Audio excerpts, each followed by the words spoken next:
आज मेरी क्लाइंट इतनी ज़्यादा कंफ्यूज थी, उनको कुछ भी पसंद नहीं आ रहा था, तो मैं तो डर गई। मैंने कहा अब मेरी क्लाइंट लास्ट में क्या करवाएगी। तो सबसे पहले मैंने उनको पैड जेल से फ्लावर ड्रॉ किया, वो नहीं पसंद आया।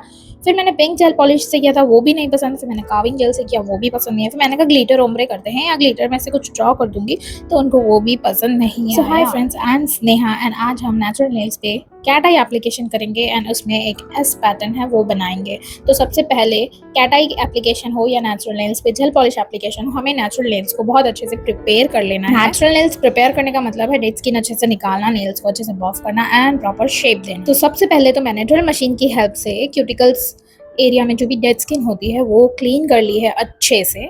ड्रिल मशीन की ही हेल्प से नेचुरल नेल्स को बफ कर दूंगी। जो भी नेचुरल नेल्स पे नेल पेंट है लेफ्ट ओवर या मेहंदी स्टेन है या जो भी डेड स्किन लगी हो वो अच्छे से रिमूव हो जाए, जिससे जो जेल पॉलिश है वो लॉन्ग लास्टिंग हो। ड्रिल मशीन से बफ करते टाइम हमें ध्यान रखना है कि बहुत हल्के हाथों से और कम ही स्पीड में ड्रिल करना है। क्यूटिकल्स के पास बहुत ध्यान रखना है, क्योंकि जब क्यूटिकल्स के पास ड्रिल लग जाती है तो ब्लड आता है और बहुत दुखता भी है। सो बिल्कुल हल्के हाथों से और लो स्पीड में हमें सारे नेचुरल नेल्स को अच्छे से बफ कर लेना है। ये हो गई हमारी बफिंग। अब हम क्यूटिकल्स कट करेंगे। क्यूटिकल कट करते टाइम बहुत ध्यान रखना है, अगर थोड़ी भी ज़्यादा स्किन कट जाती है तो काफ़ी ब्लड आता है और वो हमें जेल पॉलिश एप्लीकेशन में बहुत डिस्टर्ब करता है। तो जितनी भी डेड स्किन लिफ्ट हुई है बस उतनी ही डेड स्किन कट करनी है आफ्टर बफिंग, क्योंकि अगर हम बफ करने से पहले क्यूटिकल्स कट कर देते हैं और फिर बफ करते हैं तो कई बार जो डेड स्किन होती है जो नेल्स पे बिल्कुल चिपकी हुई होती है, जो हमें नहीं दिखती, वो लिफ्ट हो जाती है, तो उनको फिर से कट करना होता है। इसलिए आपको हमेशा याद रखना है कि आप अगर बफ कर रहे हो ड्रिल मशीन से नेचुरल नेल्स पे तो बफिंग के बाद ही क्यूटिकल्स कट करना है। क्यूटिकल्स कट करते टाइम आप स्किन को नीचे से टाइट होल्ड कर सकते हो, जिससे जो भी डेड स्किन है वो आपको अच्छे से दिखे, विजिबल हो और कोई भी एक्स्ट्रा स्किन कट ना हो। ओके, तो अब क्यूटिकल्स कट हो गए हैं अच्छे से।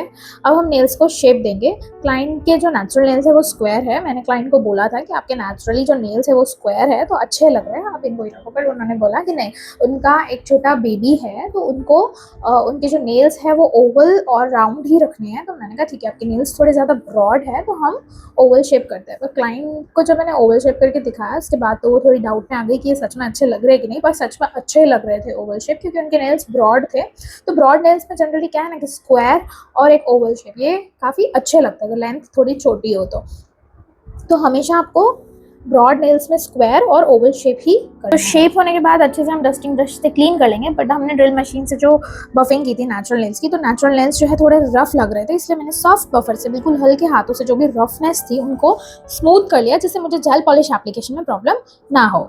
तो अब हमारे नेल्स बहुत अच्छे से प्रिपेयर हो गए जेल पॉलिश के लिए। फिर हम अप्लाई करेंगे डीहाइड्रेटर नेचुरल नेल्स पे। डीहाइड्रेटर अप्लाई करना बहुत ज़रूरी है, इससे जो भी मॉइस्चर होगा आपके नेचुरल नेल्स पे वो अच्छे से ड्राई हो जाएगा और कोई भी इन्फेक्शन नहीं होगा।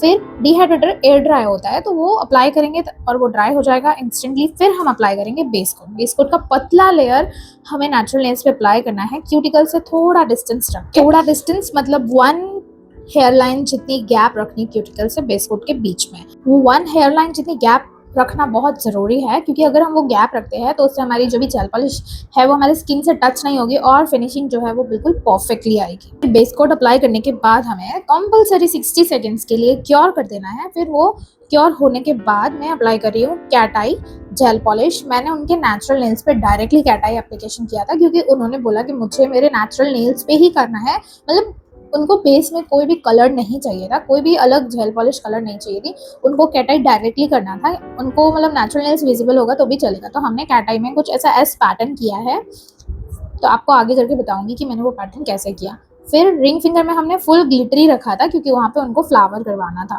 फिर हम एस पैटर्न के लिए जो है तो कैट आई एक्टिवेट कर लेंगे इस तरीके से। कैट आई एक्टिवेट होने के बाद पतला मैग्नेट जो है उसको कॉर्नर्स में इस तरीके से रखेंगे। थोड़ी थोड़ी सी सेकंड्स के लिए रखना है, जब तक हमारा एस अच्छे से क्रिएट ना हो जाए इस तरीके से, तब तक रखना है। तो अब ये हमारा एस क्रिएट हो गया है। कैट आई सेट होते ही हमें फटाफट 60 सेकंड्स के लिए क्योर कर देना है। अब हमारा कैट आई रेडी है। तो कैट आई के बाद अब आएगा सबसे मुश्किल पार्ट, जो वीडियो के स्टार्टिंग में मैंने बताया था। पहले मैंने पैड जेल से उनको फ्लावर ड्रॉ करके दिखाया था। पैड जेल में जो सबसे ब्राइट पिंक कलर है उससे मैंने फ्लावर ड्रॉ करके दिया था उनको, बट वो उनको ज़रा भी पसंद नहीं आया। और वो सच बताऊँ तो बहुत प्रिटी लग रहा था, पर उनको थोड़ा ब्राइट चाहिए था जो बहुत दूर से हाईलाइट हो, बट उनको नहीं पसंद आया। अच्छा था बट नहीं पसंद आया, ठीक है, अपनी पर्सनल चॉइस है सबकी।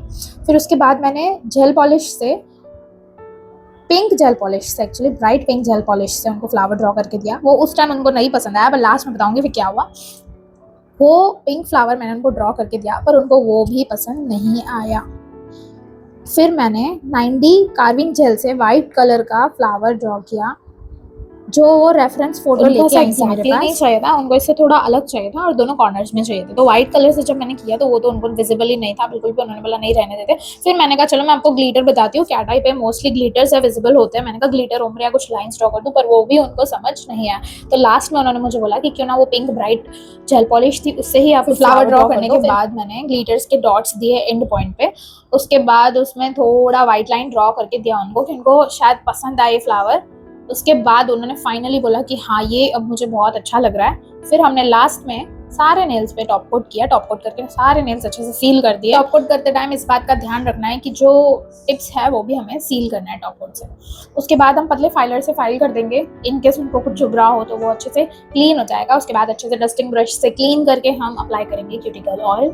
आप चाहो तो नेल्स को अंदर से ईयरबड को एसीटोन में डिप करके भी क्लीन कर सकते हो। फिर लास्ट में अप्लाई करेंगे क्यूटिकल ऑयल, एंड मैं इसका वीडियो लेना भूल गई। तो क्यूटिकल ऑयल अप्लाई करने के बाद ये रहा फाइनल लुक। कुछ भी बोलो, कैट आई जितना रियल में ब्यूटीफुल दिखता है ना, वो उतना ही कैमरे में कैप्चर कभी नहीं होता। और ये कैट आई इतना प्रिटी लग रहा था। भले ही थोड़े नेचुरल नेल्स विजिबल थे, बट कैट आई सच में बहुत प्रिटी लग रहा था। तो वीडियो को लाइक कर देना, अगर आपको कुछ भी डाउट हो तो कमेंट कर देना, एंड आपको ये वीडियो कैसी लगी कमेंट करके जरूर बताना, एंड चैनल को जरूर सब्सक्राइब कर देना। ऐसे ही डिटेल ट्यूटोरियल डालती रहती हूँ। तो मिलते हैं नेक्स्ट वीडियो में।